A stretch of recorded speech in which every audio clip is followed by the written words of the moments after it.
Let me see. Andy, do we have closed captioning? I feel like I set it up automatically on all of mine, but I can go in and check. Yeah, check real quick, because what I probably, if not, I can introduce live transcribe. I could possibly, let's see, hold on.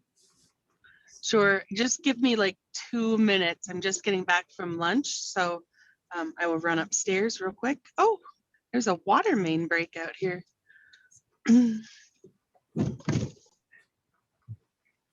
Oh. You know what? Let me see.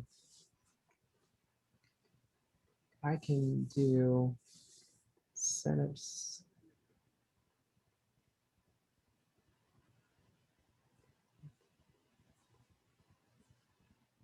Slide, above slide, top, bottom, microphone, subtitle, language. Let me see something. Because that's the worst thing we can do, is not have that. So I think, let's see if it's going to come. Right. Okay, so yeah, let me know, because if you don't, I set it up on my PowerPoint so it can flow. I don't care for it really on the PowerPoint, but I will use it if we don't have anything else. Okay, 2 minutes. Yep, no problem. They're painting my house. So I was gonna be at my office, but I was like, I can't even get out of here. I can't get out of here, let alone try to get something to eat. So, Jesus. Oh, I'm gonna take your poster. That is nice. Thank you. Mm-hmm. Man, I should set this up higher. Let me see what I got.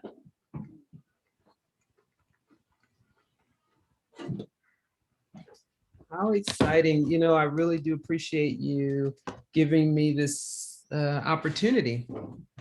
Oh, no, thank you. I mean, we want to make sure we're being intentional about this work and exposing people to it as often as we can. Absolutely. My the president, Dr. Bolton, he's really excited. He was like, oh yeah. I like that kind of support, you know. Mm-hmm. I am going to get pad and paper because people might ask some things. So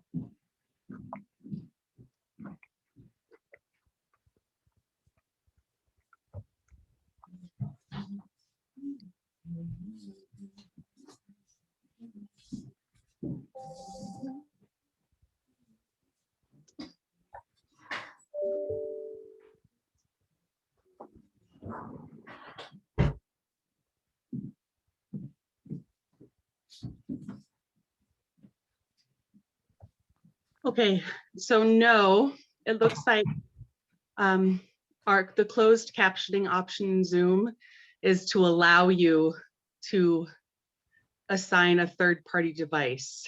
it is. It is. And so I have it, but one of the things that you all might want to do is look into that, you know, especially coming from the system. And then, you know, I have a program that I'm going to talk to people about. You'll hear that one too, that people can use. But for right now, we'll use the presentation that I have. Okay, yes, because I have an enterprise account, so it looks like Zoom just doesn't support that. So we will definitely look into that. Okay, that sounds good. Let me just make sure I can share. And I want to make sure that you all, let's see.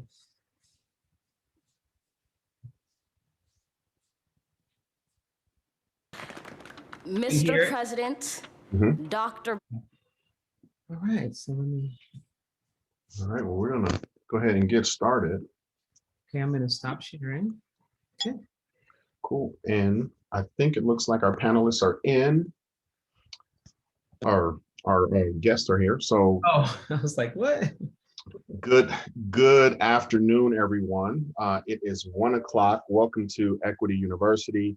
For those of you who don't know me, my name is Dr. Ryan Ross. I serve as the Associate Vice Chancellor for Student Affairs, Equity, and Inclusion at the Colorado Community College System. And on behalf of the System Equity and Inclusion Council, I want to say welcome and thank you for tuning in to this month's equity conversation. We've got a couple of guests from near and far, so I just want to give a quick shout out to our guests from the UK.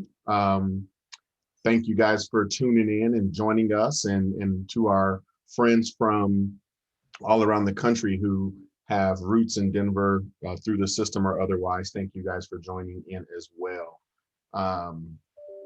We have just a tremendous presenter for you today. And I'm not gonna steal her thunder and tell you everything about her, but what I will say when it comes to Dr. Regina Lewis, equity, liberation, freedom are synonymous with her DNA, her mission, and the work that she does every day. And so while you have just a moment to hear from her today for the next couple of hours, definitely be sure to reach out. I will put her email in the chat, but reach out to her should you have additional questions or want to connect with her on opportunities for her to visit with you or your institution or organizations. But most importantly, thank you for investing in yourself and your organizations by tuning into Equity University today. With that being said, I am going to turn it over to the amazing Dr. Regina Lewis. Dr. Lewis, the floor is yours.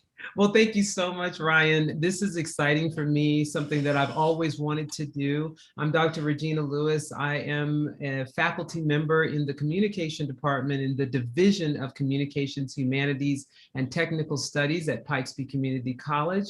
I'm also the department chair for communication, along with being the special assistant to the president for academic excellence and inclusion.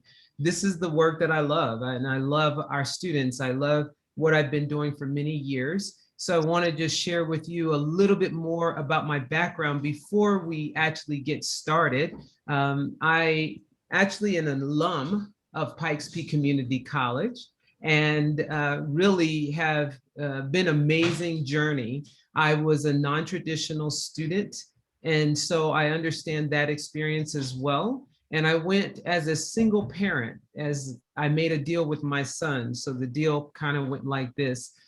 His father was killed in a helicopter crash in 2001, while him and 9 Americans and 11 Vietnamese soldiers were searching for the body remains from the Vietnam War. And this was a mission that was sent out by then President Clinton, and their helicopter crashed. And it was really unfortunate in the fact that just 2 weeks prior, my son had come home and said that he wanted to be an astronaut and he wanted to go to the Air Force Academy.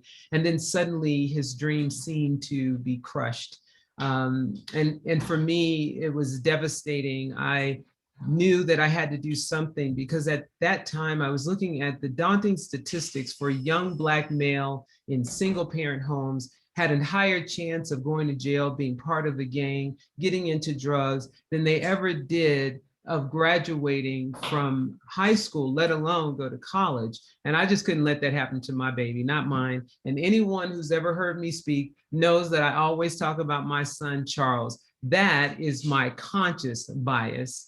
And so what I did was I made a deal with my son. I call it Action Pact. It was a pact between my son and I to take action on our education. I said that I was going to go back to school and I wasn't going to stop until I had my PhD, and that I was going to demonstrate for him what it was to be disciplined, dedicated, and determined. See, Dr. John Hope Franklin says that many of us have the ability to obtain several degrees, but few of us have the discipline to gain one. And so I wanted to show him what that actually looked like. So my journey began and I started at Pikes Peak Community College. And while I was there, I had to use every service that was there, writing center, math lab, computer lab, you name it, I was actually doing it. But what I was building was what I call a success entourage. Those were people that would surround me, who believed in me when I didn't even believe in myself. And I believe that that is what we have to do. But beyond that, there's other things that we have to look at. We have to look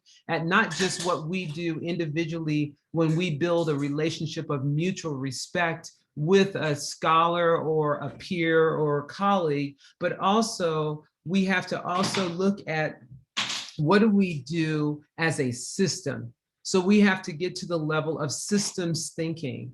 So over the journeys in my 20 years at Pikes Peak Community College in the professional arena, and that 20 years included my time as adjunct, I have watched the system and what is actually happening and what is going on, not just at Pikes Peak Community College, but across the colleges, the community colleges in Colorado, as well as across the nation. And there are areas in which we are failing our students for many different reasons. And when we start to look at the data, we start to see that some of those groups are identified by ethnicity, race, ability, gender, age.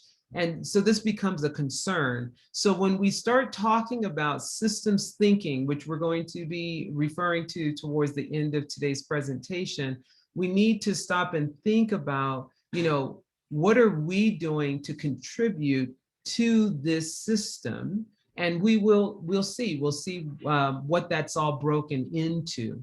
So now what I'm going to do is I'm going to open up my presentation. We are going to be doing some things that will be very interactive. So what I'm going to ask you to do is a couple of things. One, I would like for you to make sure that you have several pieces of paper and something to write with. And then secondly, we are going to be interacting through the chat. So there'll be times that I'm going to ask you to put things in the chat. We have 243 of us here right now, which is really exciting. Over 400 has signed up. So the numbers continue to come in. Just in that split second, we had another person to log on. So we have a lot of people. So what we're going to be doing is we're going to be using that chat along the way. This helps us to continue to move around, keep things flowing, keep the juices going, and we'll build from there. So what I'm talking about is implicit biases, bias, policies, procedures, and practices. And a lot of this comes from my SEED program. SEED stands for Cultural Excellence, Ideas and Discussions. It's an award-winning program. It received an award here in Colorado Springs. It was the Fannie Mae Duncan Everybody Welcome Award. And the reason why I believe that it received that award is because it really makes inclusivity training truly inclusive. So in other words, when you go to some type of training, and I'm sure that many of you have gone through some type of diversity training, and it's unfortunate that many of you have experienced blaming, shaming, marginalizing you. And then for those of you who have been doing the training, you see people with their arms folded, leaning back, looking away, being frustrated, or maybe even trying to counter what is actually being said.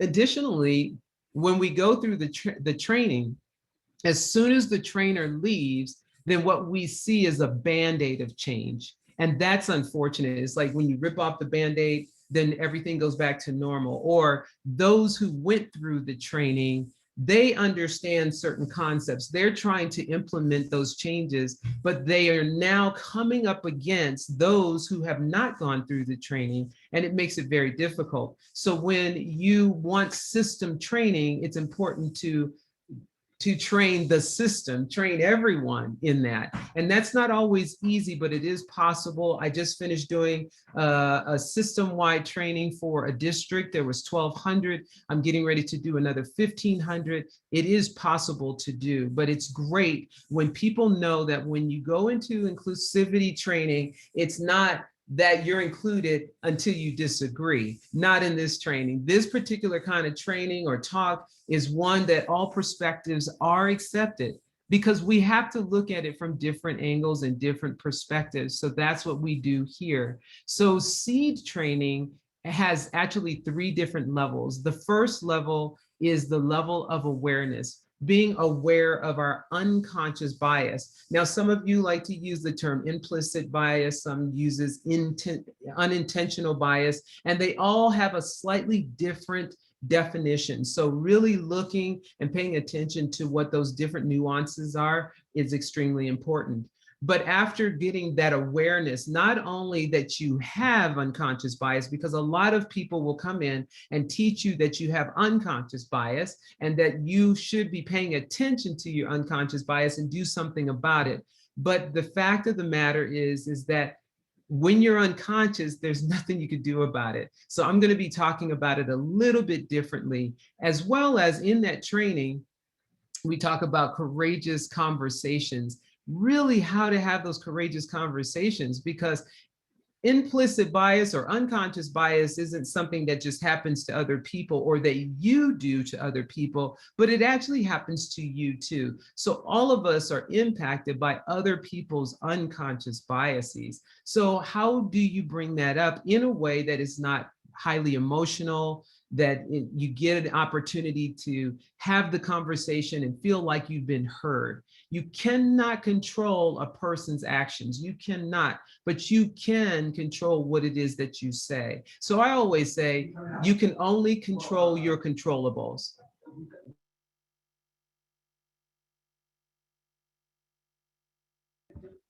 Sorry about that. I had a little bit of distraction in the background. But anyway, not only do you, at that point, the next thing is that you then look at level 2. So level 2 training is really all about application. How do you apply this work? So it's not about just learning it, because sometimes we leave there and we go, what are we supposed to do with this? So it's about application. And so that's what we do in level 2. And then level 3 is ally advocacy, really getting to that systemic level. So today you're going to see bits and parts about this, but feel free to contact me right here. Yes, Ryan said that he would send you my email address, but also here's my 800 number that you can reach out to me as well. So let's go ahead and get started. Make sure you have your writing utensils, because we're going to jump right on in. So here is my diagram that you see, a cultural mindset, and then also a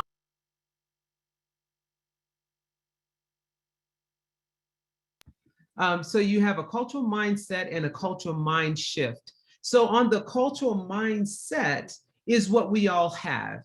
We come in with what we were exposed to. Now realize this, that you and I may have been exposed to the exact same thing, but it's how we experience what we were exposed to that starts to make those differences. And from that, those two together creates our belief system.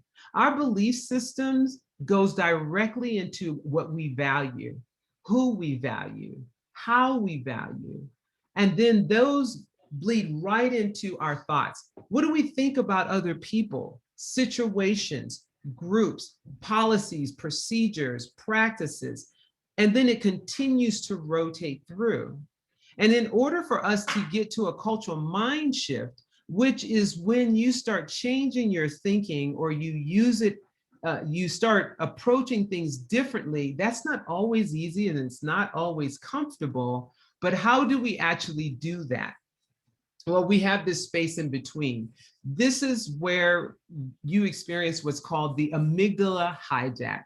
So anything that I tell you today, or anything that someone else tells you, and it starts to give this like rub inside, it feels uncomfortable to you, you may be experiencing what's called the amygdala hijack. Your amygdala sits in your frontal lobe, and that's like your fight or flight place in space. So what has to happen is, like, the trainer really needs to be working with you and realizing that's taking place. At the same time, you need to realize that it's happening to yourself as well. So it's like a two-way street to that.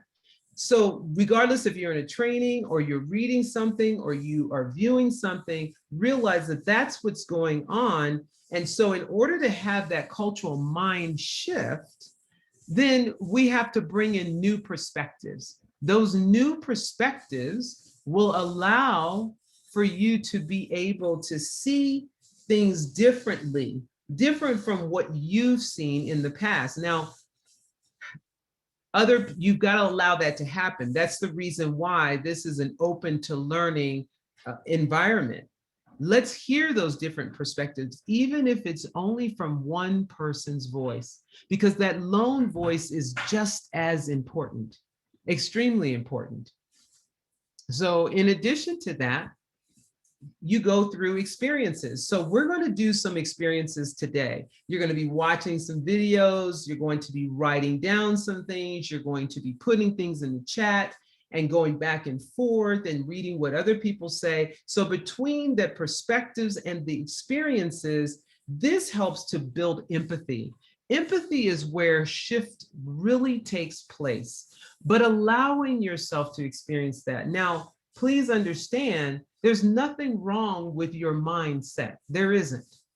But if you really are open to learn and you want to make that shift, then you've got to understand what takes place here. Because once you go through the perspectives, the experiences, and the empathy, that is where you'll start to see new layers of values put into your system. And then when you see things and see people, then you'll start to have different thoughts. I remember listening to Kimberly Jones, and she's, after listening to her, I realized what she was saying is it's not just about what they're doing, it's why they're doing it. So we have to continually answer the question, why?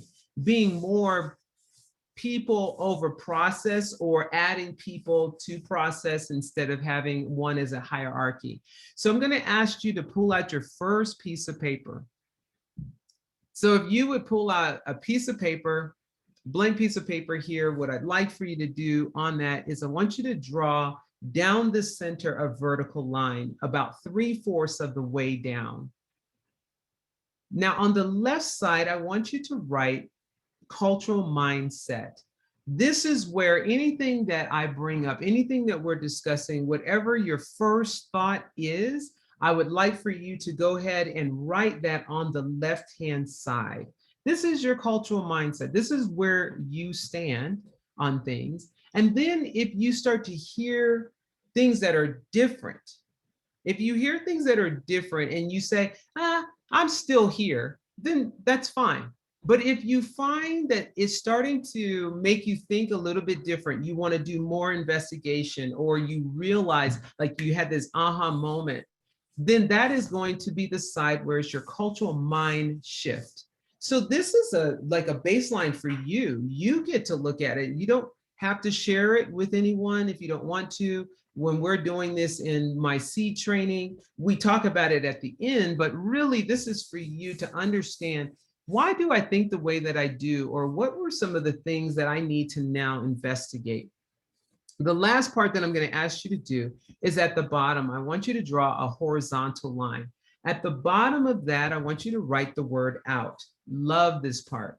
So this is that area, when you go into trainings, you get really distracted because you're trying to figure out, oh, look, it's close to lunchtime, or, close to dinner. What am I going to eat? Or I need to check my email, or, oh, I cannot forget to call this person.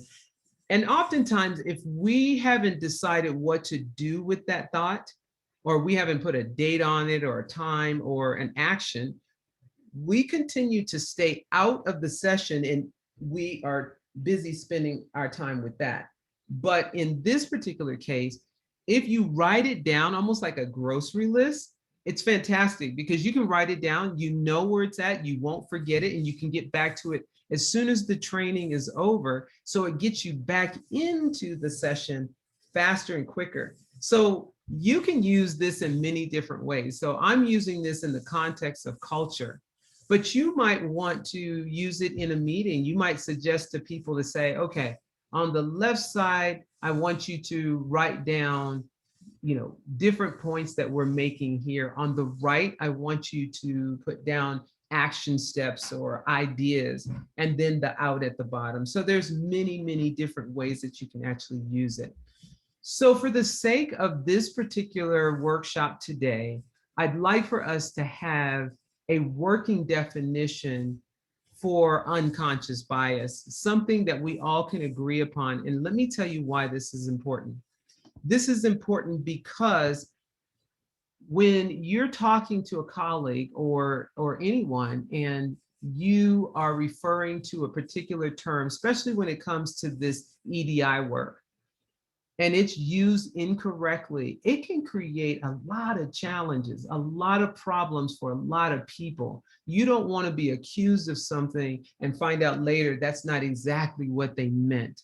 So really understanding and having an agreement on terms is really important. So I say that this is going to be our system-wide working definition, and you do not have to agree. And if you don't, then come up with something for what works for you. But for today's work, we're going to use this. So unconscious bias. What is unconscious bias to you? So in the chat, I'd like for you, and I don't want you to send it just yet, but I want you to type in the chat, what does unconscious bias mean to you? Just type it into the chat. Do not hit send yet. I'm using a technique from one of my colleagues, Katie Wheeler. I thought it was just ingenious that she does this. I mean, I don't know where she got it from or if she created it, but I just think it's a really cool piece. And that is that everybody just kind of pauses for a moment, puts it down so that they're not waiting for the next person to write something, right? And then I'm going to ask you to send all at the same time. So are you about ready? Okay.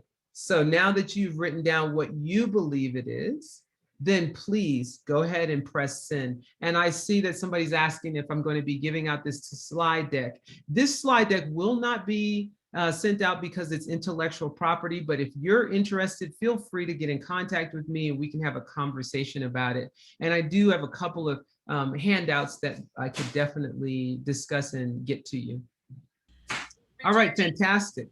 Yep. Regina, we didn't catch your phone number, the 18444. Can you pop that in somewhere? Oh, absolutely. And just so that you all know, it will be at the end of the session as well. I just put it at the beginning and at the end because some people have to leave early, but it's basically 844 speaks, SPEAKS. All right, so I'm looking at all of these things that are coming in, absolutely fantastic. I see where some people say society values underlying biases that we may not be aware of, discrimination, stereotypes, certain groups, having a judgment or attitude embedded without consideration. Wow, biases you don't realize that you have. Ignorance enmeshed in our subconscious, nice. A bias that we are unaware of that exists. Sure, prejudice that you do, but don't do it on purpose. Sure. So, you know, we basically have it. We're talking about the same language, unconscious associations, assumptions. So we get it. It's really something that is unconscious. Let me go into our working definition. So unconscious biases refers to an inclination. So notice I highlighted the words that really you should pay attention to, an inclination or a choice that we are unaware of and which happens outside of our control. And so I want you to stop and think about what that just said. It's outside of our control. You cannot control something that is unconscious. I mean, imagine like this. All of a sudden, you hit your head and you fall to, you get knocked out unconscious, you fall on your right-hand side. And when you come to and someone says, oh my gosh, you know, you fell to on your right, you should never do that because you've got major organs that could be seriously damaged. So if you ever are knocked out unconscious again, don't fall to your right, you got to fall to your left. Yeah, right. So you get knocked out again. Do you really think that you can fall to your left? Do you really think that you can control that? The answer is no. There is nothing you can do about the unconscious part of this bias. You can't do it as long as it's unconscious. It's not until it comes to the conscious mind. And there's ways that that happens, either because you start searching for some of it and you start to notice some things. You can hear yourself. Other times it's when you have someone to actually tell you. So these are different ways to look at it. Before I continue on, Amanda, I know that there are things that are coming into the Q&A. Feel free to pause me at any time if there's a question. I've been trained to talk for 15 weeks. I think that's a semester, right? 15, 16 weeks when you start including the vacation time. And so I can continue to talk. So I will be more than happy to pause as people have questions and just interrupt me and let me know, or people can give you some signals in the participants. We should be able to see hand raised, okay? So it continues to say it is biases that happen automatically. So realize that. And then Lisa, I see your hand, so I'll go right to you. They happen automatically and is triggered by our brain making quick judgments and assessments of people and situations. And these biases are influenced by our background, our cultural environment, as well as our personal experiences. So I seen that Lisa had her hand raised. Yes.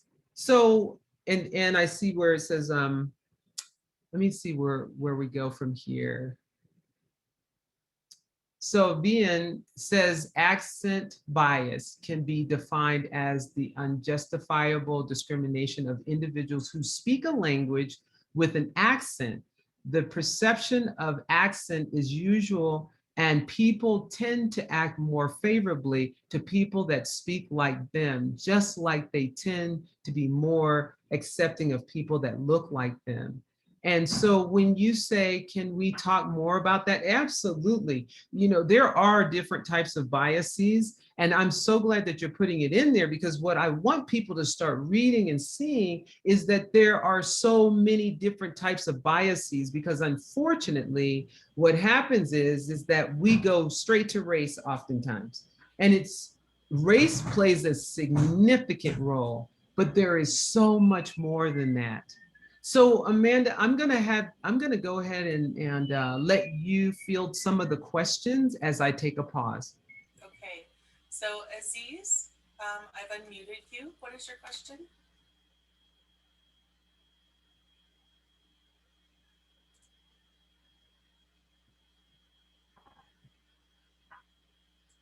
You need to unmute yourself. Hello, I think it wasn't me, this Aziz, but I didn't, I just typed those, my idea about unconscious bias, but I didn't have question right now. I do not have question right now. Thank you.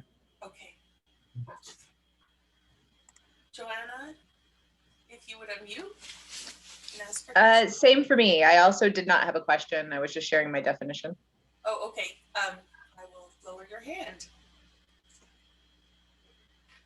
Oh, I see now. It's That's it. okay. It's my okay. Sorry about that. It's all right. Oh, I see. I'm looking for question and answers, but here, okay, sorry. Now I lower it, but I'm happy to talk. Okay, that's all, Regina. All right, thank you so much for that. So what I like about this work is the fact that we all have unconscious bias. It doesn't matter your intention. It doesn't matter your race, your gender, your socioeconomic status, your political views, or even your level of privilege. We all have unconscious bias. So I want you to look at this diagram for a moment. What we're looking at here is the fact that culture is always moving. It's malleable. It's constantly changing. It's kind of like when we're on a carousel, you know, carousel goes around in a circle and the environment starts to move. We had a great example of that last year. Our culture changed. Everything changed. And it's important for us to realize how that actually changes. You know, you can have people to walk in, and now that the environment changes, the culture changes.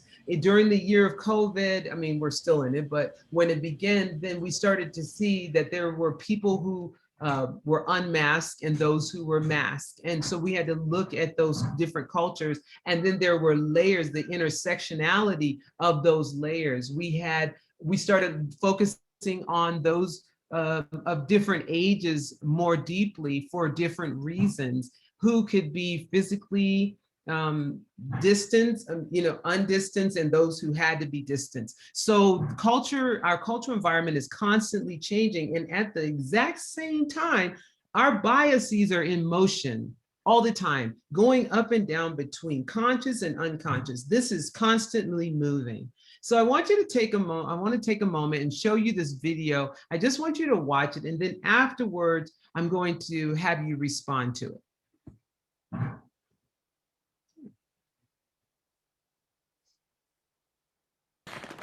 Mr. President, Dr. Biden, Madam Vice President, Mr. Emhoff, Americans, and the world. When day comes, we ask ourselves, where can we find light in this never-ending shade? The loss we carry, a sea we must wade. We've braved the belly of the beast. We've learned that quiet isn't always peace, and the norms and notions of what just isn't always just is.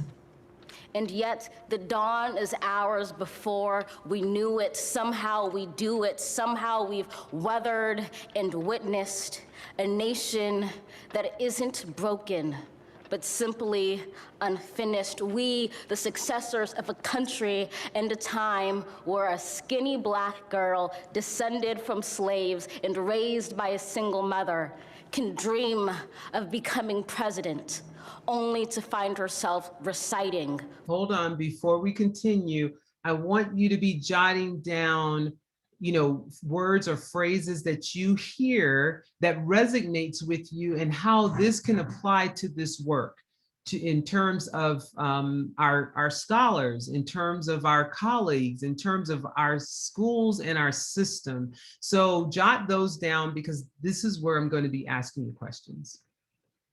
For one. And yes, we are far from polished, far from pristine, but that doesn't mean we are striving to form a union that is perfect. We are striving to forge our union with purpose, to compose a country committed to all cultures, colors, characters, and conditions of man. And so we lift our gazes not to what stands between us, but what stands before us. We close the divide because we know to put our future first. We must first put our differences aside. We lay down our arms so we can reach out our arms to one another. We seek harm to none and harmony for all. Let the globe, if nothing else, say this is true. That even as we grieved, we grew, that even as we hurt, we hoped, that even as we tired, we tried, that we'll forever be tied together, victorious, not because we will never again know defeat, but because we will never again sow division. Scripture tells us to envision that everyone shall sit under their own vine and fig tree, and no one shall make them afraid.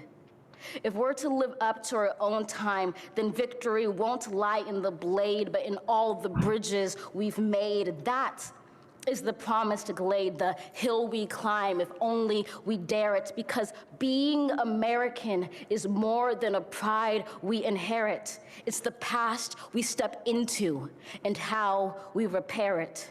We've seen a force that would shatter our nation rather than share it, would destroy our country if it meant delaying democracy. And this effort very nearly succeeded. But while democracy can be periodically delayed, it can never be permanently defeated.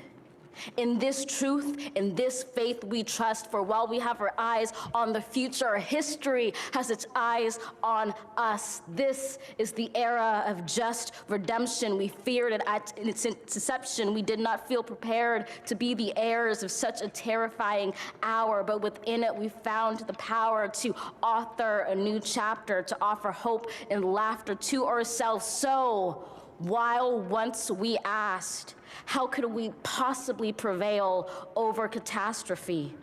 Now we assert, how could catastrophe possibly prevail over us? We will not march back to what was, but move to what shall be, a country that is bruised but whole, benevolent but bold, fierce and free. We will not be turned around or interrupted by intimidation, because we know our inaction and inertia will be the inheritance of the next generation. Our blunders become their burdens. But one thing is certain: if we merge mercy with might and might with right, then love becomes our legacy and change our children's birthright.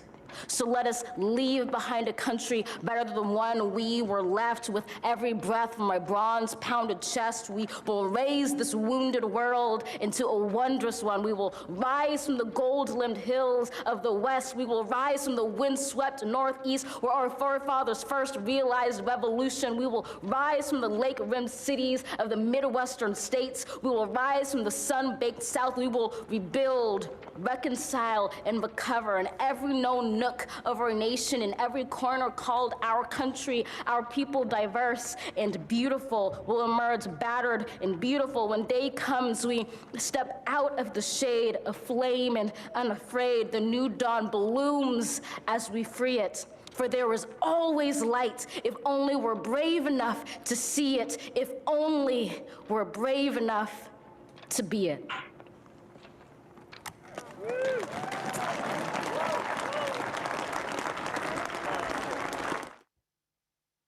So I thought that that was very appropriate to listen to Amanda Gorman. She says, "For it is our grief that gives us our gratitude, shows us how to find hope if we ever lose it.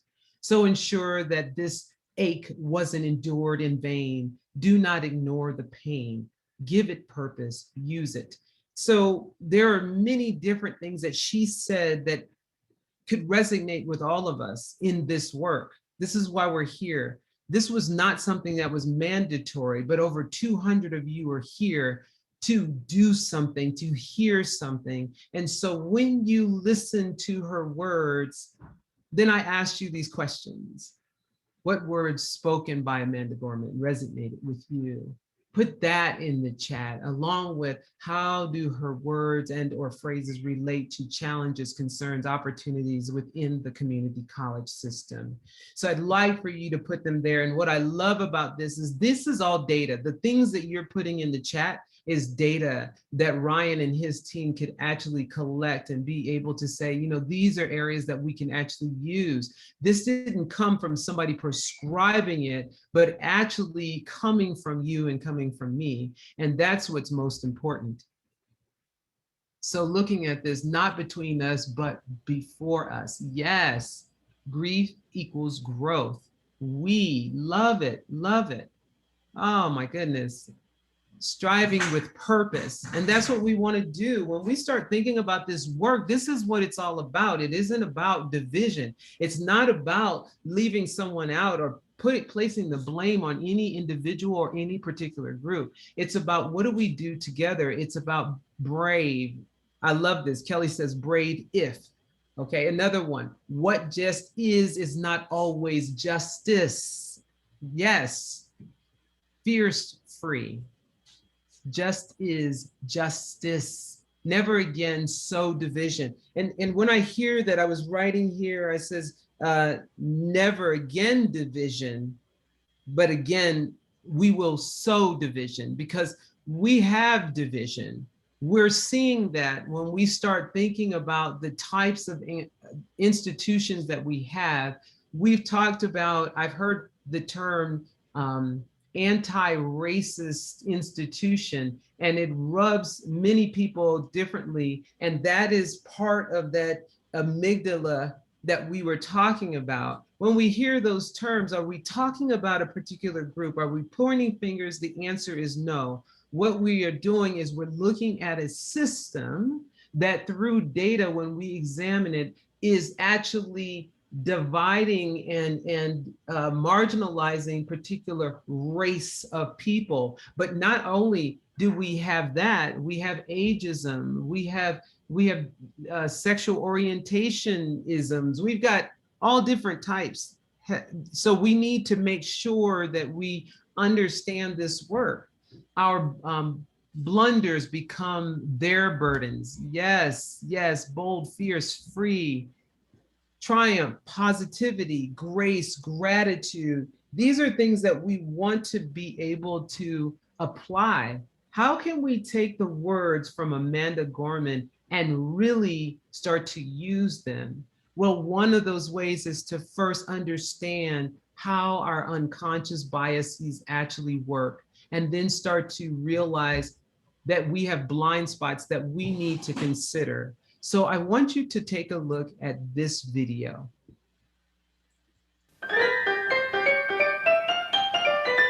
Hi, I'm Richard, this is Sarah, and we're going to perform the amazing colour-changing card trick with this blue-backed deck of cards. Now the idea is very simple. I'm just going to spread the cards in front of Sarah and ask her to push any card towards the camera. Right, okay, let's see. I'm going to go for this card here. Okay.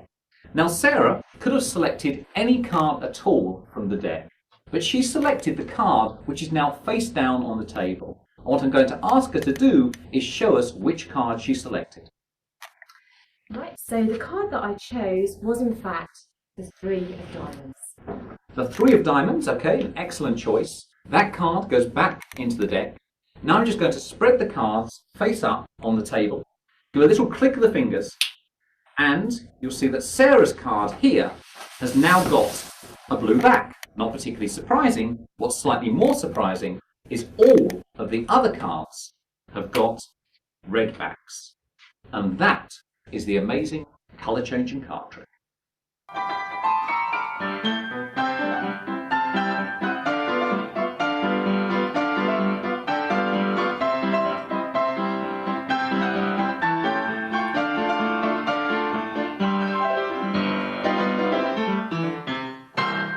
Hi, I'm Richard, this is Sarah, and we're going to perform the amazing colour-changing card trick with this blue-backed deck of cards. Now the idea is very simple. I'm just going to spread the cards in front of Sarah and ask her to push any card towards the camera. Right, okay, let's see. I'm going to go for this card here. Okay. Now Sarah could have selected any card at all from the deck, but she selected the card which is now face down on the table. And what I'm going to ask her to do is show us which card she selected. Right, so the card that I chose was in fact the 3 of diamonds. The 3 of diamonds, okay, an excellent choice. That card goes back into the deck. Now I'm just going to spread the cards face up on the table. Do a little click of the fingers, and you'll see that Sarah's card here has now got a blue back. Not particularly surprising. What's slightly more surprising is all of the other cards have got red backs. And that is the amazing colour-changing card trick. All right, so in the chat, I want you to put down how many did you actually notice? That first go around, how many did you actually notice? There are some of you that have seen a video similar to this, so you may have caught on to several, but it's so interesting because I'm looking and majority of you are saying none, 0. Believe me, I didn't see any. It blew my mind when I first saw this video. I was introduced to it by a colleague and friend of mine, Misty Hall. She showed it to me and I was like, I don't even get it. What are you talking about? And then I saw it the second time and I thought, whoa, this is absolutely amazing.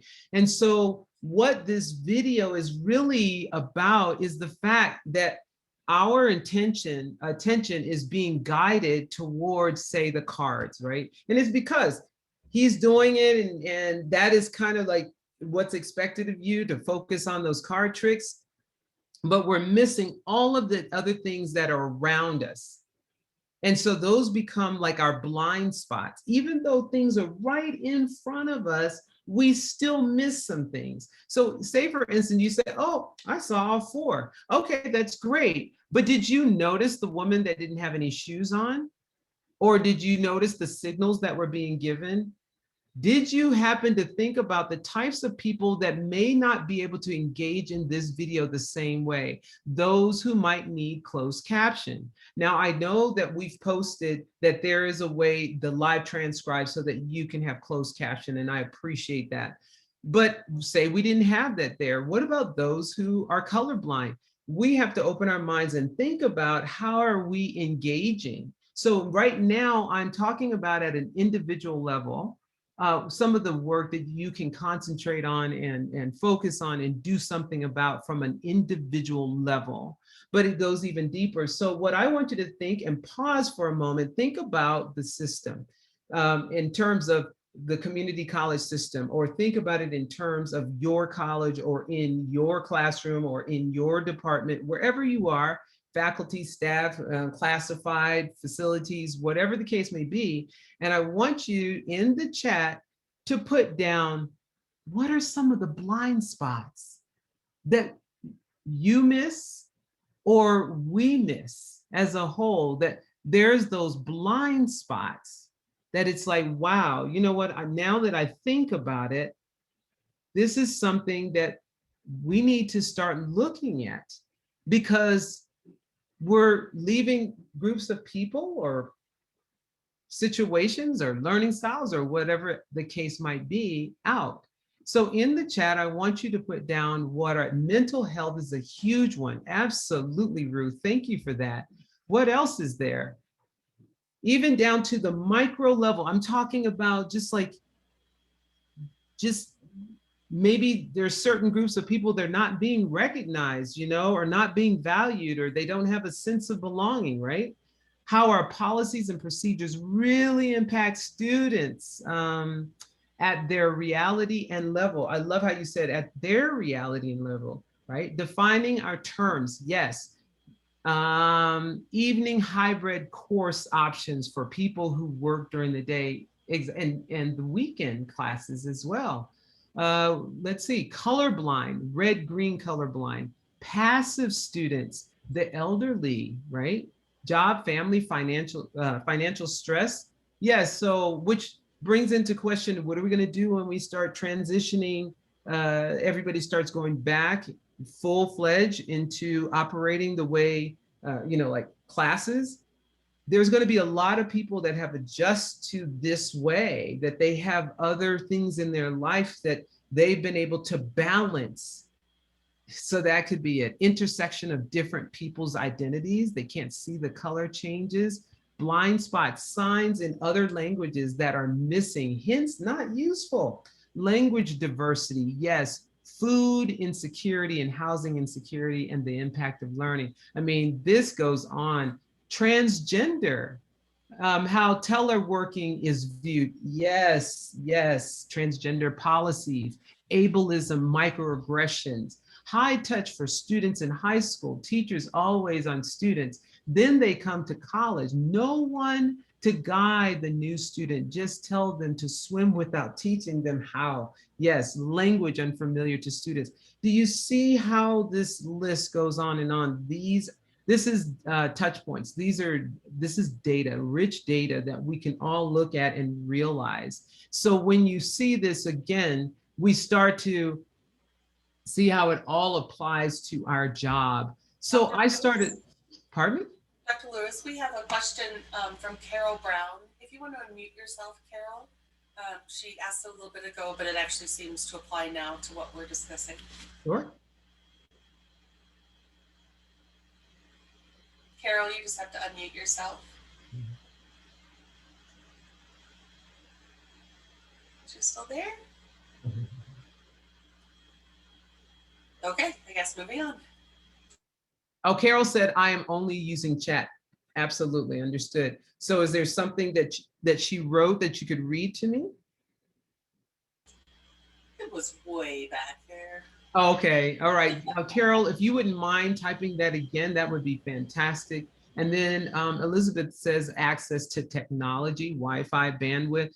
Yes, because I know that even myself, students say, oh my goodness, I mean, I tried and I couldn't upload my assignments into D2L. And in my head, this was my bias, right? Conscious and unconscious. Why did you wait so late? Because you run into technical difficulties, that's not my issue. You need to do this. I mean, I always work with my students, but that's my first thought in my head. And so it's things like that that we have to be aware of, most definitely. So I went through and was started to look at, well, wait a minute now. If we missed that, if we missed this card trick and they were changing shirts and all this stuff, I mean, what is really happening? What's going on with us? And so it looked like this. If you look at this picture right here, this is like a scene out of walking down the streets of New York, lights, and you see all of your senses being tapped into, sounds, smells, taste, touch, you name it, it's right there. And it's a lot of information coming at you all at once. And if I were to ask you, what did you see in this picture? And you wrote it all down, you start saying, oh, I've seen this pink thing with the green and the HSBC. I see the taxis over here, and whoa, I see this M&M, and oh, wow, I see some people. But when we really look closely, we realize that we missed a lot, because how many of you just looking at this, and we're still looking at it, notice this woman with this green jacket over here to the far left? Or what about the one over here in this picture? Did you notice the black building in the back? Or maybe this dog over here? Did you notice the Statue of Liberty? And this cool picture of the Maxwell, right? Some of these things you may have noticed, but some of them you might say, oh no, because every time I look at this, I'm looking for something new. Like I've never noticed this right here. Never noticed this. And I've done this hundreds of times. And so this meant, Lewis? yes. So Carol said, can you define your way of communicating the word culture? Are you referring to customs and behavior when you stated in COVID, people are doing different things like masks and no masks? Okay, fair enough. Thank you for that. And my apologies, I should have identified what culture is. Culture is our values, beliefs, ideologies. I mean, it's the way that we do and experience life as a group that's divided. So these groups are divided largely by political lines, is how I like to explain it. Other people might define it differently, but they're the larger groups, because we have microcultures, we have co-cultures and subcultures, but as a culture as a whole, large groups of people that divide political lines. So when I look at here in the US, not even looking in other countries, just right here, there are large cultures. I noticed there's another hand up. I also hope that helped.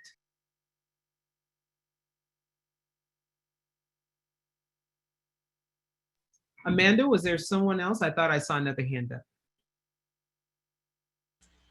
Yes, Shirley had her hand up. Did you want to ask a question, Shirley?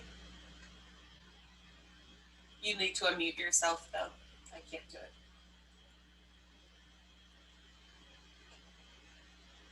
Oh, it was a mistake. All right, not a problem. Well, I hope that helped. I mean, I go into deep depth in the training itself, but when you mentioned about the mask, wearing a mask, not wearing a mask, that became somewhat of a culture. I would say more of a co-culture of groups of people, but it's their experiences within that became political. It became political as well. So that's why I identified it. But looking at all this information, to put it in context, I looked at the Harvard University Press, and they said that we receive about 11 million pieces of information every moment, 11 million pieces of information. Now, out of that 11 million, how much could we really process at one given moment? How much of it can we really process? 40 pieces, about 40 pieces, any given moment. And then we're on to something else and then something else. I mean, that's a lot of information.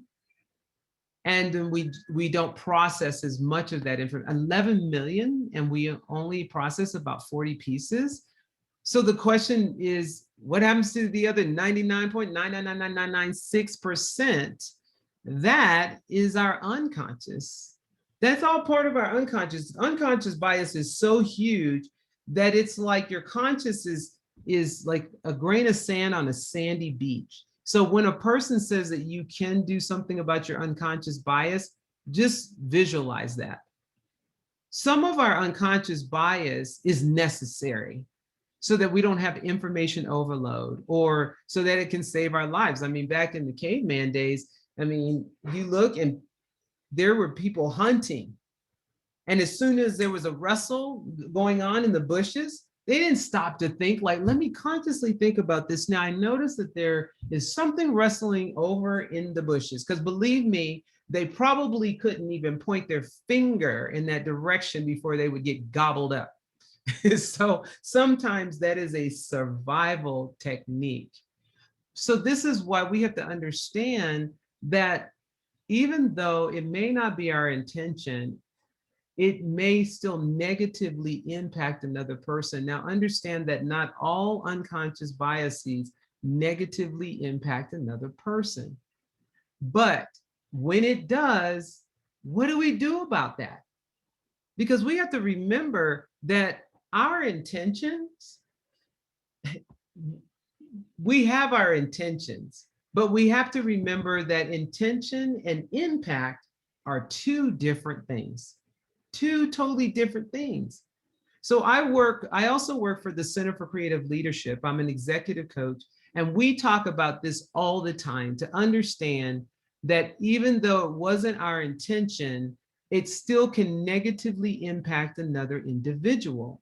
So when we're talking about unconscious bias, unintentional bias, implicit bias, when we're talking about the negative aspect of that, when it negatively impacts another person and it's pointed out to you, a lot of times we get offended or we get upset because it wasn't our intention. But if it truly wasn't your intention, this gives you an opportunity to learn and even make some adjustments.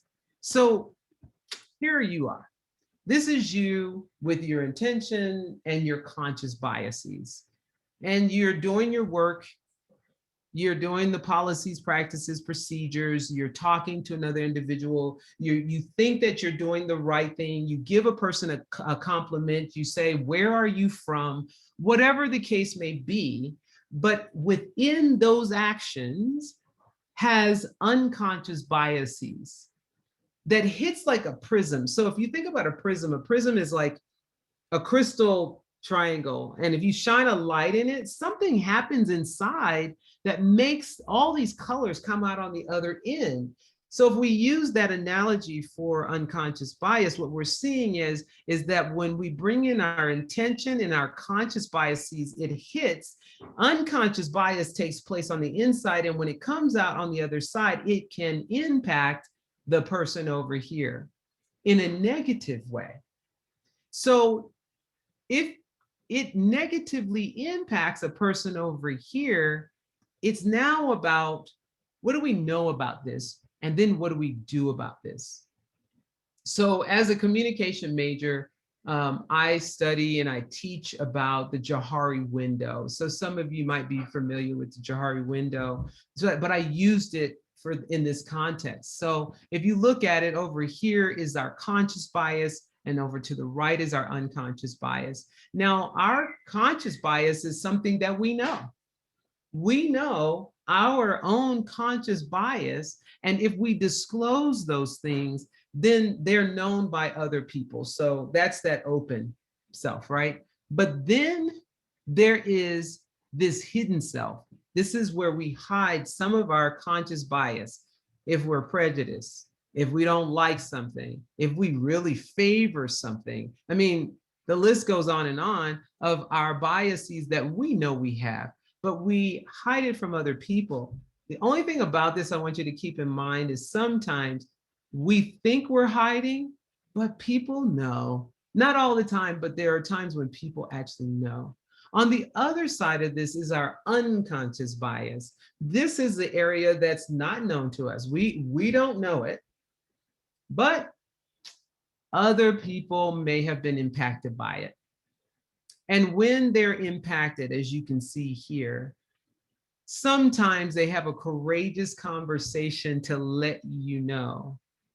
And this is where that rub comes in, that amygdala, starts to get hijacked. We don't feel comfortable. Or maybe we catch ourselves and all of a sudden it comes to a place of consciousness and it's like, oh my gosh. And then lastly is that unconscious bias that neither we're aware of and neither is anyone else. And that's where coaching comes in, training comes in. So as the special assistant to Dr. Bolton, one of the roles that I am in is that I have conversations with other people doing cultural competency coaching. And there you have coaches probably in your school that can work with you. Or there's teams of people, because it's not just me. We have an amazing group of people that can do cultural competency coaching. And just so I can put it out there, it doesn't matter what race you are, you can still be a cultural competency coach, because sometimes people ask about that and really it isn't a problem. So with all of this information that I've just shared with you, I want you to stop and think, where is my level of responsibility? If in fact, let me go back, if what I'm doing, my intentions is one way, but when it comes out over here and it negatively impacts this person, and it's brought to my attention somehow, some way, what is my level of responsibility for that negative impact? Like if that was not your intention. So if you got to debate back and forth and say, well, I don't know if I really have any responsibility, well, start thinking about what your true intentions were. So let's go to that.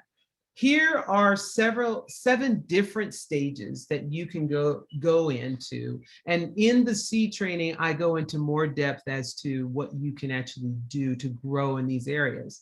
But if you're at the level of unskilled, then what you're saying is that, I don't really understand this unconscious bias stuff and I don't know what to do about it.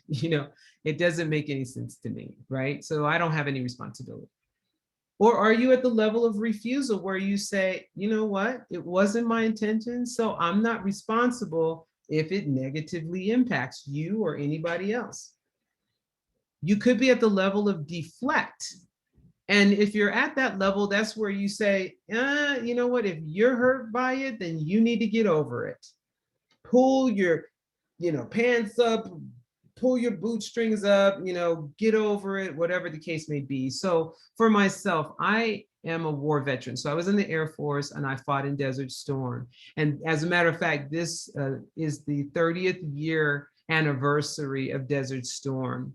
And I remember when we were told we were going to go to war, and they told us to pack for 2 weeks.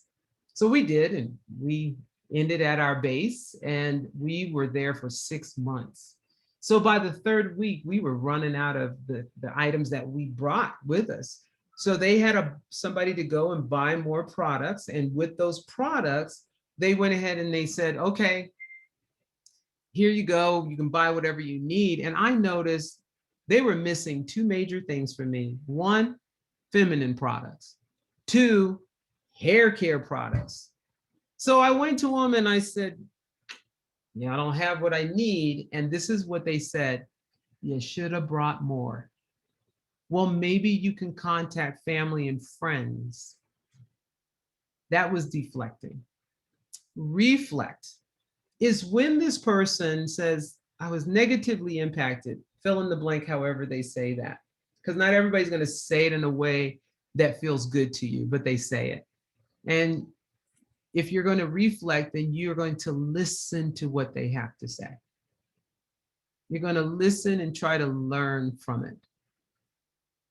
And then you're going to have an internal conversation. I'm not saying you're going to change anything, but you're going to listen, learn, and then have intra communication or internal communication. You might get to the level of adjust because you value this action so much that you say, you know what, I'm going to modify my communication, the way that I do things, to make those adjustments. And I'm talking about doing that before you ever go into the research, because you look at what they're saying as valid and that, it impacted that person. You don't have to go and validate what they're saying by doing the research first.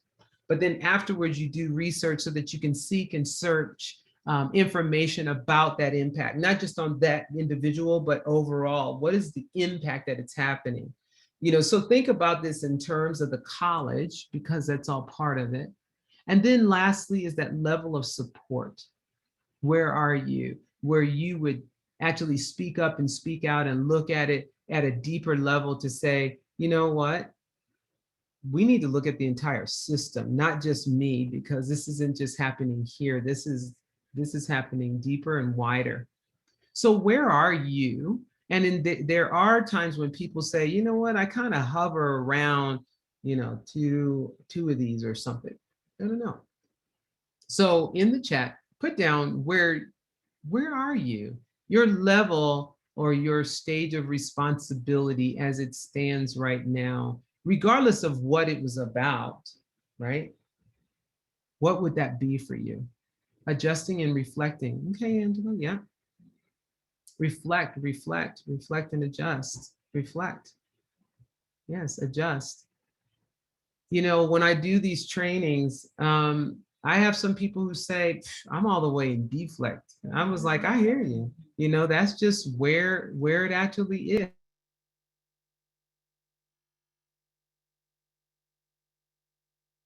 Yes. Reflect and adjust. And research. Sure. So we start to see all of those things actually happening. Yep, it depends on the circumstances, but mostly reflect, and just depending, it can be deflect. Okay, so, and Jennifer, I'm glad that you brought that up, because it's like, it depends. Is it dependent on your emotion? Is it dependent on how you value, how much value you have in the other person because it impacted them? Like what would determine where you would actually be? So Carol says, depending on the continued biases and marginalized into actions that impact others, should the individual causing the action from their biases be trained, make adjustments, and if continues, be warned and ultimately punished if the action continues? I am seeing training helps sometimes, but the biases can continue and harm many. So this is where we go into that level of the system. How does the system hold people accountable? When it starts out that, yeah, it's a bias, if it wasn't the person's intention, they may just need some resource to help them through that. So that's something that has to be decided upon, what really is going to take place. Otherwise, you'll see that people will be emotionally wounded. I'm going to talk about what some of those impacts actually are. I'm going to do a time check. We're doing really good. We've got a little less than an hour to go, which is fantastic, but I want to make sure that we're engaged in here. For me, it depends on who I'm talking to and if it is a learning moment to begin with. Training is where I go to learn, but if in a person space, it can be deflect if it feels like a personal attack. Okay, glad you brought that up. A lot of times people look at, when they're at the level of deflect, it's because of a feeling. But if they go straight to their head to realize well, was it my intention or not? Now, the other person might speak to you in a way that's unsavory. It might be uncomfortable, but you've got to go to yourself. You can only control your controllables. You cannot control the other person, but truly start thinking, well, was it my intention or not? What can I learn from this? Do I want to listen, or do I go right into deflecting? So really think about what that is. What does this look like? Oh, I like this right here. Elizabeth said, my own fear of consequences, fear of being marginalized myself, does not feel like confrontation will change, and willingness to step out of my comfort zone to be brave. Now, is it to be brave on telling somebody when they have impacted you? Or, okay, yes. So in my training, I have an actual tool that removes a lot of that so that we can go right into the conversation and be able to say what it is that we need to say and how it's impacted. And this is all part of the system. If people feel like they cannot speak up and say because others are going to reject, reflect, not reflect, but deflect, this could be a part of it. It's like, what is our system like? Because there are times that people have said things to me and it wasn't my intention, and it's almost accusatory. They're telling me, you did this and you did that. Now, I might not like the way that they said it to me. And even if I apologize, they may not listen. But one thing is for certain, I'm going to hear what they had to say. I'm going to have an internal conversation with myself to understand what is actually going on before I make my next steps, right? So that's the least I'm going to do. Toya says, is becoming defensive a part of deflection? Yes, it is. Yes, it is. Sure it is. We avoid conversations ultimately at times then yeah. So, oh, okay. So Toya said, or justifying why they made the decision. It could be both. It could definitely be both. Lauren says, I think it is also really important to own our own actual intent. Yes, I think we are so quick to assume we always act out of good intention, which holds us back from owning the times that isn't true and moving forward from that. Yes, I mean, I could have got up and did a little dance on that, because you're right. This happens all the time. And sometimes people use that as an excuse, even though they know that it was their intention. Oh, it wasn't my intention, or oh, that was my unconscious bias. We can't use that as an excuse, right? If I am told it is all in my head, would that be refusal? Yeah, from the other person, that would be deflecting. If you're saying that I was impacted a certain way, and then you're trying to say, this is how I felt about it, they come back at you and say, oh, it's all in your head. That is deflecting. They're not listening, right? Dianca says, yes, I think that reflecting is important because sometimes there is a pattern of behavior, and then you have to make the commitment to move that action into consciousness and be aware of it so that we can shift behavior. I also say, if we drop the brick and it didn't intend to hit my foot, I still feel the pain. You know what? Stop it. You are so right. I know you're over there laughing because I'm getting real over here, right? But it is true, yeah, you dropped it, but it might not have been your intent to drop it on my foot, but it still hurt. So if I'm going to say, ow, that hurt, then we have to do something about that, right? Especially if it happens over and over again. Yes. So these are, okay, yeah. So Sean says it's also gaslighting, which happens all too often. Absolutely. And this takes place all the time. We have to keep that in mind. So What I like about this is I am not prescribing to you where you need to be. I'm not saying that there, before when I did this, I used to have like a triangle and I would say one is at the top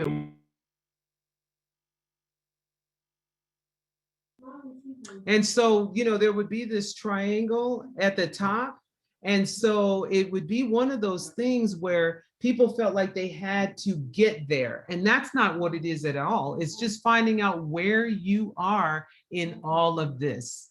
And you get to decide as opposed to me actually telling you, which is really important. So I hope that this particular piece made you stop and think, because here it is.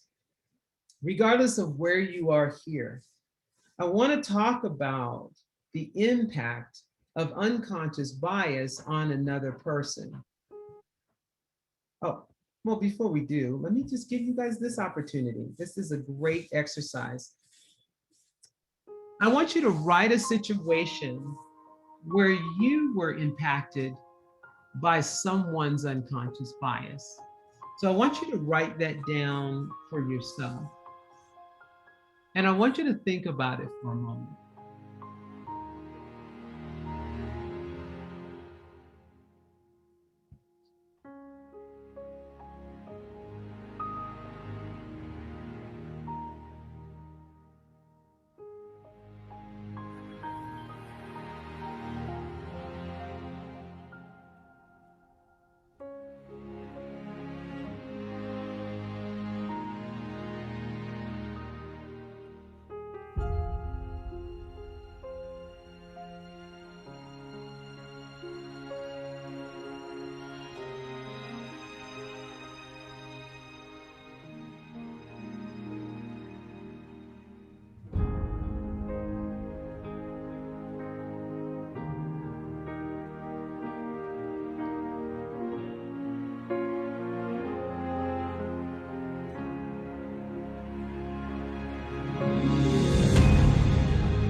So I hope that gave you enough time to just think about a time when you were impacted, because this work is for all of us. We all have had some time in our life where we were impacted by someone else. And we don't know if it was their conscious or unconscious bias all the time. Sometimes we know, sometimes we don't. But it is there. And even if you reach way back, it still can cause pain today. It can stifle your actions yourself. You might come in with all intentions yourself. You might be very excited and ready to engage, but the other person's biases can impact your progression. So it can shut down diverse perspectives. It can leave a person emotionally wounded. New and possibly better solutions may never arrive because of these unconscious biases. The root of the problem that is trying to be solved may never surface. And we can experience voter suppression because everybody's going to try to stay on board or stay with that one person or group of people. And so we've got to think about that. So here is something I want you to think about, and then I want you to put into the chat. And that is, what would be gained if more of us had an awareness of the impact of unconscious bias. If more people went through the full training, or even if it's not this one, any that people really understood that unconscious bias and the impact that it has, then what could truly be gained? Put that in the chat. And Catherine, I see your hand raised. Feel free to unmute yourself while others are putting something in the chat.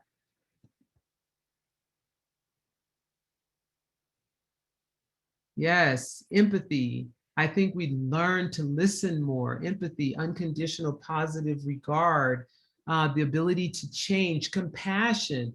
We would be kinder, and empathy of those around us. College decisions would impact all stakeholders in positive manners.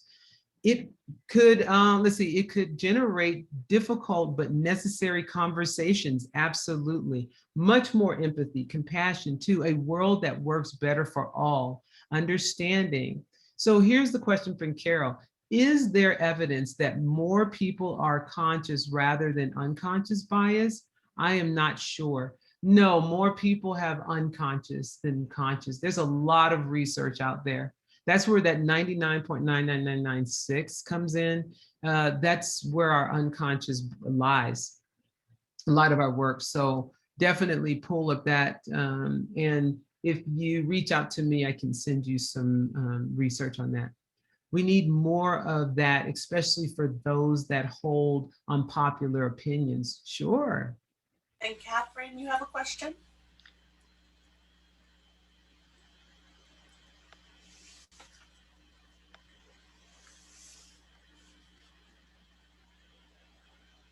Okay. We also have here that we would have a way of living without making assumptions about others and engage people with humility. You know, one of our focus goals that Dr. Bolton put out was a sense of belonging. A sense of belonging. You know, we have to have conversations on what that even looks like, but definitely.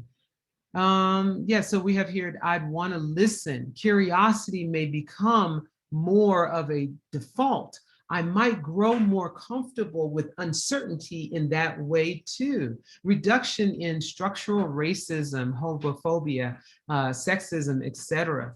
All of these are true. That's what makes this so powerful. So remember that this is also data that is out there, and this is coming from you. That's what's so beautiful about it. So now we've learned all of this stuff. How do we transfer this learning? You know,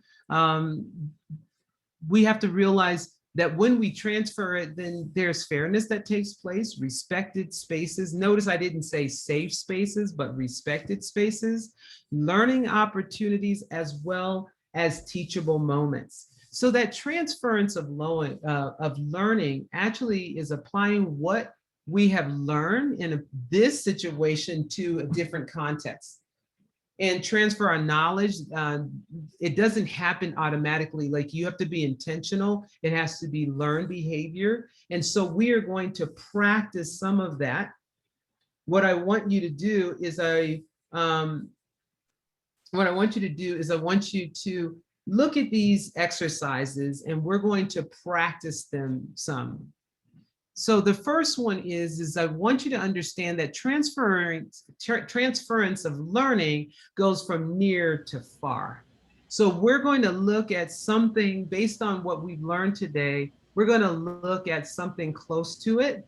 So a lot of you might get this and you might not, but it's going to be very similar to things that we were talking about. And then we're going to stretch ourselves to something in the middle, you know, between near and far, something in the middle. And at that point, you can start to see the more complex, the harder it is to apply what it is that we learned, but we can get there.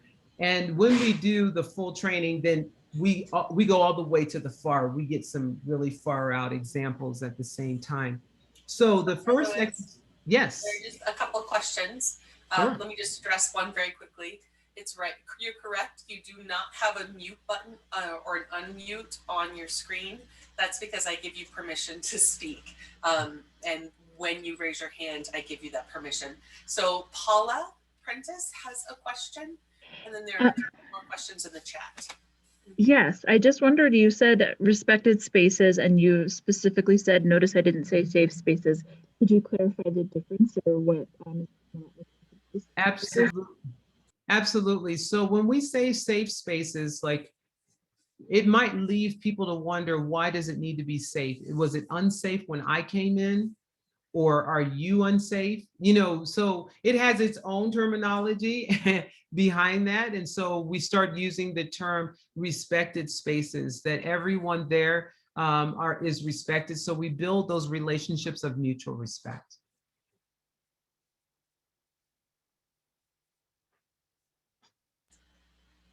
Amanda? Could you repeat the 4 positive impacts? The 4 positive impacts. Hold on. Oh, yes, fairness, because this was just to add to what you all already said. So it's fairness is 1, respected spaces, learning opportunities, and teachable moments.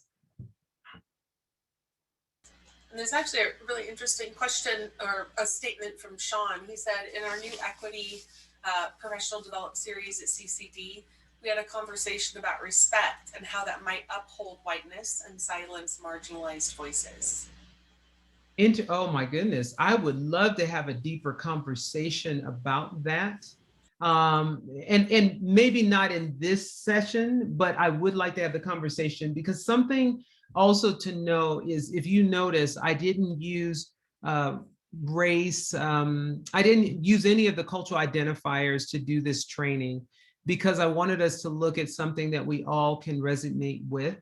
I do another training called Diversity University. It's myself and Judge Regina Walter. And so we do that work, and we have all the terms. We look back in history. We look at what's going on now. We look at data, and that is an incredible place to have that conversation. But would you please send me an email, because I would like to have a deeper discussion about that. But I'm glad you brought it up for this group to actually think about.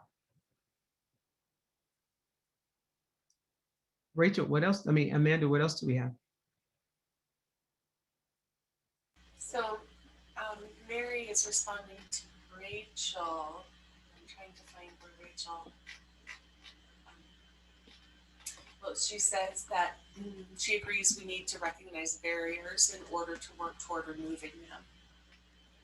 Yes, that is very, very true. That's very true. But let's begin with our unconscious bias, because sometimes people don't realize that they're putting up barriers, or that they're running into barriers, or how barriers actually work. So absolutely. And that looks like that's it for now.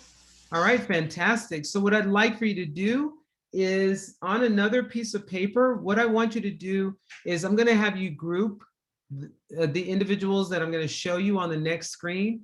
And then in the chat, I just want you to put down how you group them together. There you go. So I'll just give you like 30 seconds to group them together, however you want to, and then put it in the chat, your grouping.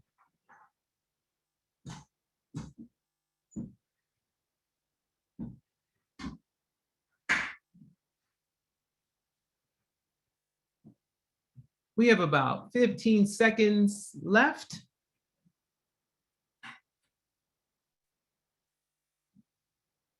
Five seconds. All right, go ahead and put it in the chat. Okay. I see all different types of groupings together. Yep, absolutely. And you know, as you're grouping them together, you know, if we were in breakout groups, sessions, then I would be asking, you know, what made you decide to group them the way that you did? What does that actually look like? So everybody has their different way of doing it. And I've had a couple people that would say, you know, why not just one group? Or I would group them all together. number and color, even odd. We as a society group, we want to categorize. And I said, group these individuals together. And I didn't give you any more direction. And so often we start to group them together, and that has its own layers of bias to it as well. Good, bad, or indifferent, it just does. And it could have an impact on another person. For instance, if you put all the triangles together, the circles might start to feel like, yo, wait, hold on, what? Why? I mean, what makes me different? Or the heart is like, well, I'm really going to be out here because there's no shape like mine. And this one over here is like, well, I'm just invisible. These are the things that happens all the time.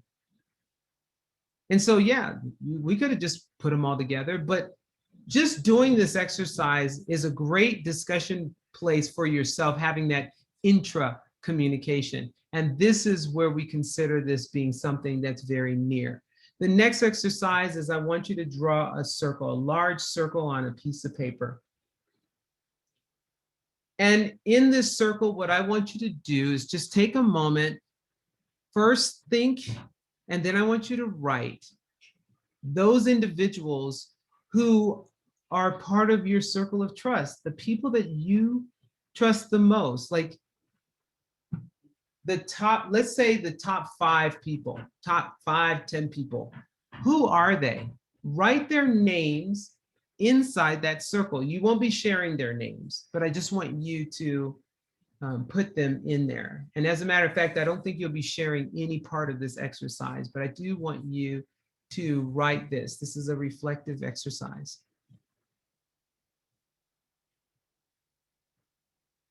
Now, some of you might say, you know what? I've got a very small circle. I don't even have 5 or 10, and that's fine too. I call some of them your success entourage and others your brain trust, right? So what does that look like? So now on the outside, if I name a group that is not inside, I want you to write it on the outside. So if you did not write anyone in there that is a woman, please write woman on the outside. If you don't have anyone that is male, put male. Transgender. Other ability. Someone, at least someone who is 20 years your senior, older than you, or 10 years your youth. Do you have people in your circle that are white?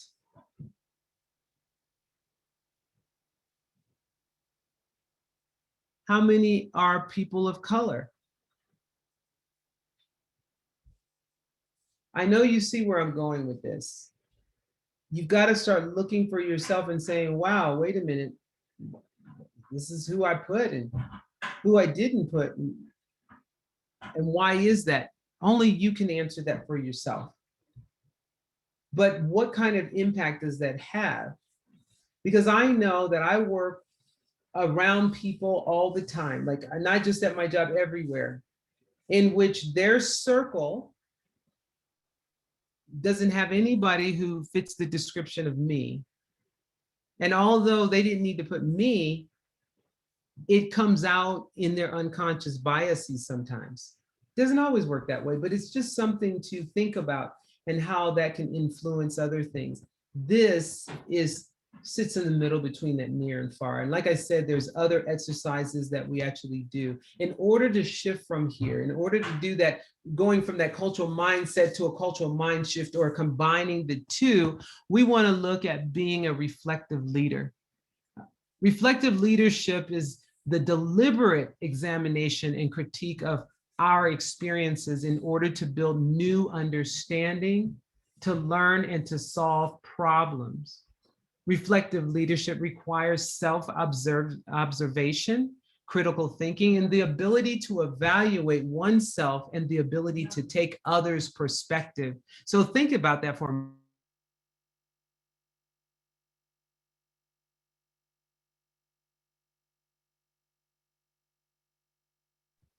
So you have these here if you want to do reflective leadership. These are some of those definitions to actually look at. And it also requires open-mindedness and non-judgment. So where do you want to be in this particular path? So I want to show you, as we're inching our way into system thinking, where we look at even deeper into the policies, procedures, and practices, I want you to really look at this video. It's a very elementary, simple video to look at, but it gets the point across.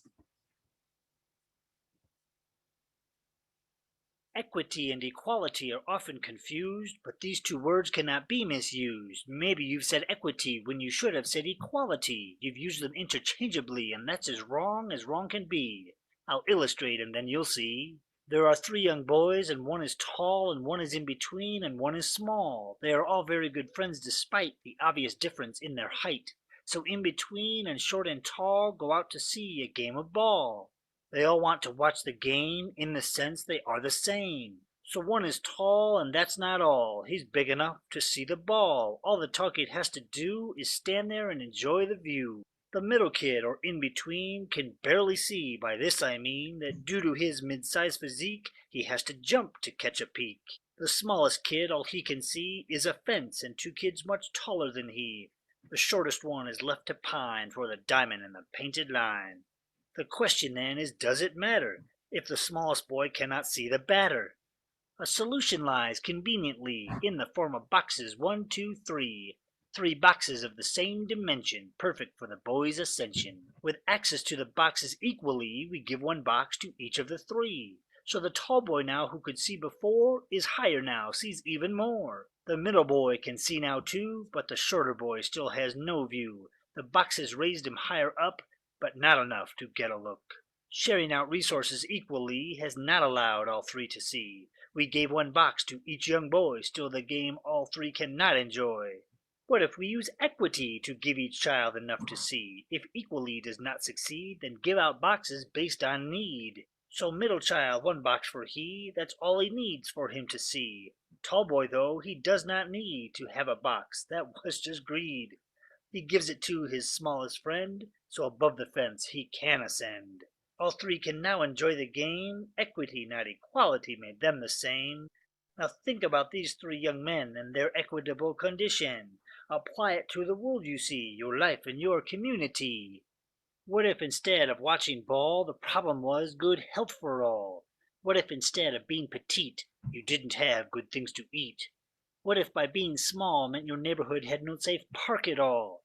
It's easier to be tall when your parents are educated. The advantages are such, make you feel elevated. Equity and equality are often confused, but can no longer be misused. I know they sound quite similar, but now you are empowered with the answer. In the world of the tall, the short lose out. Use equity to work it out. So even though this was a very, very simplistic video, it gets the point across, because a lot of times when people see equity and equality, sometimes they interchange the two, but they're very different. Others feel like there's an unfair advantage when you are looking at equity, giving people something that other people don't have. But it's almost like during the time of this pandemic, not only were we using masks, at some point, many people were using rubber gloves. And say, for instance, that was something we all had to have, was rubber gloves. And they gave it out to each of us, a pair of gloves, but the pair of gloves were extra small. That wouldn't fit everyone. As a matter of fact, some people would put it on and it would rip and it would leave them unprotected. Do we not give them a pair of gloves that would fit their hand because it would seem like we're giving them something extra? Or should we give them a larger pair, but also give the people who have a small pair, a pair that is large as well? No, it's not necessary. we've got to look and see, how do we work with equity? And this becomes a challenge for many people to understand, but that is an area that we really need to work with so that we can meet individuals where they are and help them to get where they want to be. So this is important. So now I'm asking you to look at not just being a reflective leader, but also to be a reflective equity leader. So a reflective equity leader is someone that adds a dimension of other-centered, having the ability to approach the situation through a deeper awareness of one's own unconscious bias and assuring each voice is not only heard, but actually valued. So that's where we get to those levels. So I found this exercise, it's called Space 2 model, and this is something that you could do. And so after I bring all of these up, then grab your phone and take a picture of it. I know that you were respecting this intellectual property by not taking screenshots and not recording it and not taking pictures. But in this particular case, I welcome you to take a picture of this slide. So one, slowing down, being mindful and considered in your response. So to others, so what do you do there? The other one is perspective taking, actively imagining the thoughts and feelings of others. So this goes back to those 7 stages that I was talking about. Asking yourself active self-questioning to challenge your assumption. Cultural intelligence, interpreting a person's behavior through their cultural lens rather than your own. So there is an assessment called IDI, which is Individual Development Inventory. And what that does is it's a quick questionnaire. I'm certified to do that. I believe there may be some others in the state that does it as well. But when you take this questionnaire, it will tell you, are you more monoculturally focused? So all of your perspectives is through one cultural lens, or are you more intercultural? And it's going to give you 2 scores. One is going to tell you where, after taking this, where you believe that you are, and the other one is where you actually are. And then it gives you steps on what can you do about it, and you can receive cultural competency coaching behind it. So it's a really great tool. Exemplars, identifying counter stereotypical individuals, and then expand the formation of diverse friendships. So these are just some of the pieces that you can actually go through and look at the same time as you start to build for yourself. So again, like I said, feel free to take a picture of that particular screen. Let me move out the way. Click, you got it. I'm back. So you can do that. So all of this information has started to make its way from looking at it from an individual self-awareness to application. How does this apply to the work around you, and how can you apply what you learned from the training into your work around you? But now let's look at it from a systems level. That's like at the balcony, looking at all of it all together. So it's called systems thinking. So we have to make a shift in our thinking a little bit into systems thinking. So systems thinking is really looking at the overall structure, paying attention to patterns. That's why we start to look at some of the data. We start looking at cycles, how things begin to repeat themselves, really delving into our policies, procedures, and practices, the way that we do things around here, because that's what makes the difference. And oftentimes, after we look at all this work, in order for us to really get there, we have to realize what's happening. Here is our mindset. And over here, it kind of shifted on me, but it's the mind shift. And that oftentimes are at odds. You know, we're trying to shift into this new way of doing things, our new practices. As a matter of fact, I guarantee come the fall, we're going to have to shift. We're going to have to do something different than we are now. Last year, we didn't even have time to shift. We had to jump right into something that was different just to get to the point. And the point was education. The point was the mission or the vision or the strategic plan or your grading or your syllabus, whatever the case may be. And so when you have these opposite ends, you have to start thinking about what is it that you've got to do in between to actually make that happen. Some of those things is that we have to, first of all, realize that maybe we're fearful of something. Some of that was mentioned in the chat. It's uncomfortable. We don't want to break the rules, right? We're not asking to break the rules, but sometimes it's uncomfortable to be the one to speak up because you may be barred or you might be put out, and that becomes a problem. So getting through that, then you get to the level of empathy, right? So you see perspectives and empathy. From empathy, we go into compromising. So that compromising is that lose-lose or win-lose situation where you might have to give up a little bit in order to get to the point. Or maybe both sides have to give up a little bit. But that's how we actually compromise. And then we get to the level of collaboration, which takes a lot longer. But it's like, how can we make this a win-win for everyone? And that's where equity actually starts to flow into space and place. So that's important. So again, if we go back to this, if we want to start looking at it as a system, we look at these three areas and what unconsciously could be happening that now impacts someone on this other side. It's through this. So we're not pointing at an individual as the problem or an individual group. We're looking at it as a collective whole. What are we doing in our practices, in our procedures, and in our policies that's unconscious possibly, that's having a negative impact on our scholars, on our peers, on our colleagues, on ourselves? So these are the things that we want to look at. So in systems thinking, we want that interconnectedness. We want to synthesize, bringing it together. What is going to emerge from that? Then we're going to go into this feedback loop where you start to go around and observe and understand and intervene and ask questions. Once we see that, then we start to see the causality, what's causing it. And then we start to create what's called a system map. So we're system mapping, starting to look and see what is taking place. So I have an exercise for my version of a systems map. It's a scholar's life cycle, or it could be an organization's life cycle, however you want to use it. And basically, it's really looking at a circle. Here's the entry point.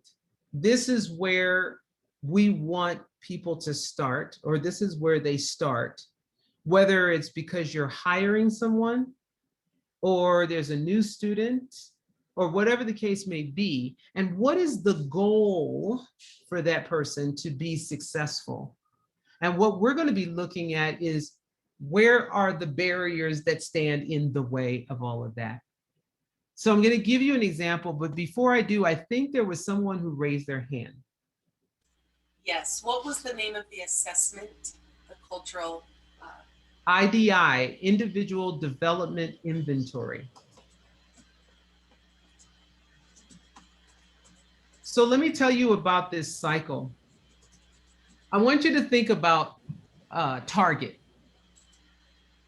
Most of you, I hope, are familiar with Target. If not, then Google it. Just put in Target. It's a store similar to maybe another convenience store with everything in it, right? But back in the day, this kind of tells my age. I'll be 50. How old will I be? 57 this year. 57. Yeah, I'll be 57 this year. And when I think about when Target first came about, It was amazing because this was before it was online, and it was their biggest competitor was Kmart. And so one of the first thing they asked was, what is our customer life cycle? So when does a customer become a customer of Target? So for you, it would be, when does a student become a student? When does a person become an employee? You know, whatever the case may be.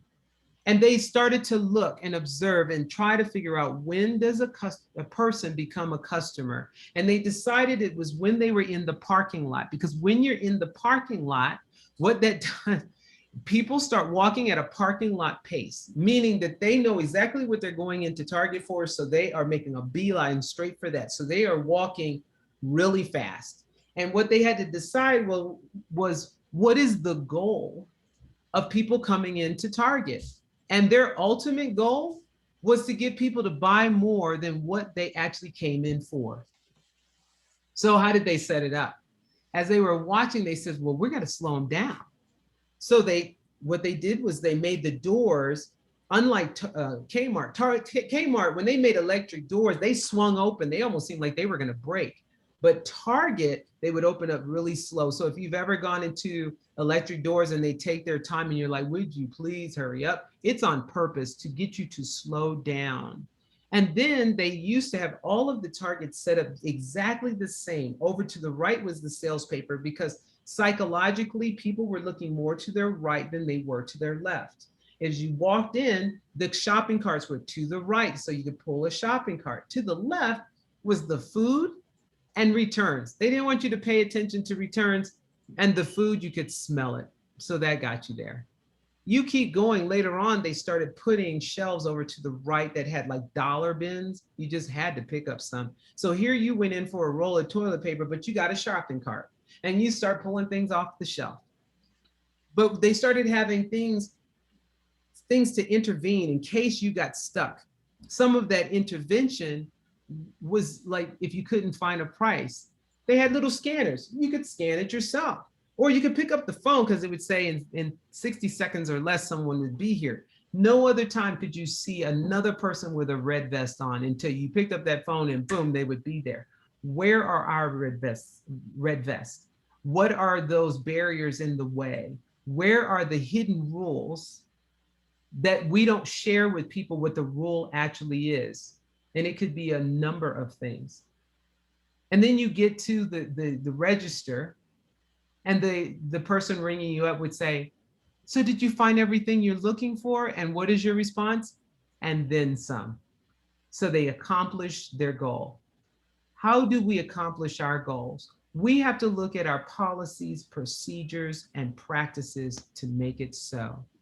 So you start looking at, maybe registration. What are the requirements, the hidden rules? You have to reveal them, barriers that are in the way, support services, goals, and processes. What are the other processes in the way? What are some of the procedures? What are the policies that limits individuals?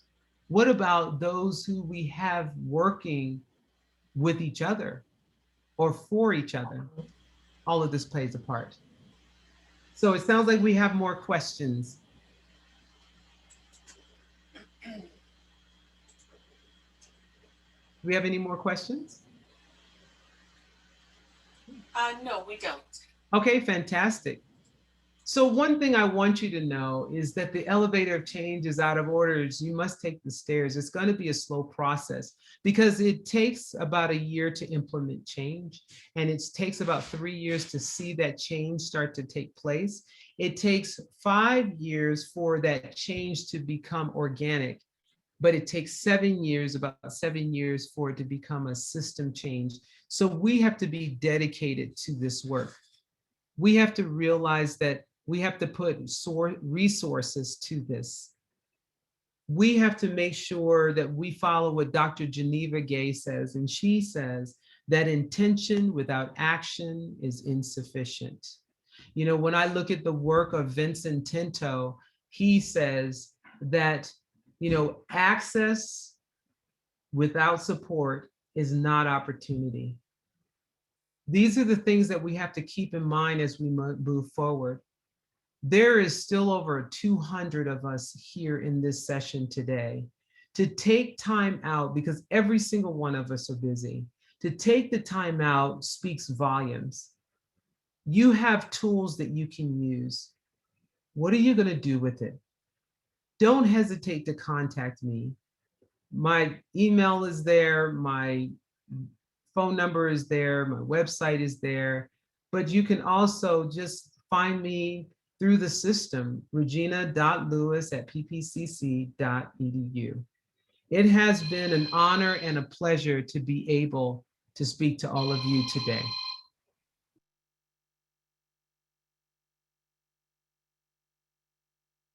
Amanda? So thank you, Dr. Lewis. We just appreciate you for sharing your time, talent, and treasure with us today. And for all of us who are still left on the call, thank you guys for being here and being here through the end. This is very complex, complicated, tiring, triggering work, but the reality is that the outcome is amazing. When you think about the beauty of what diversity and what the beauty of diversity, the beauty of inclusion, and the reaching, equity in all that we do, the outcome is going to be magnificent for us and for our students. And when we think about our goal as a system to be the system where there are no equity gaps and every student thrives, this is the kind of work that we need to get there. And so again, thank you to Dr. Lewis for being with us today. Thank you all for your participation, and we look forward to seeing you next month. So stay tuned for next month's session, and you guys have a tremendous weekend, because I probably won't see or talk to many of you before then. So enjoy.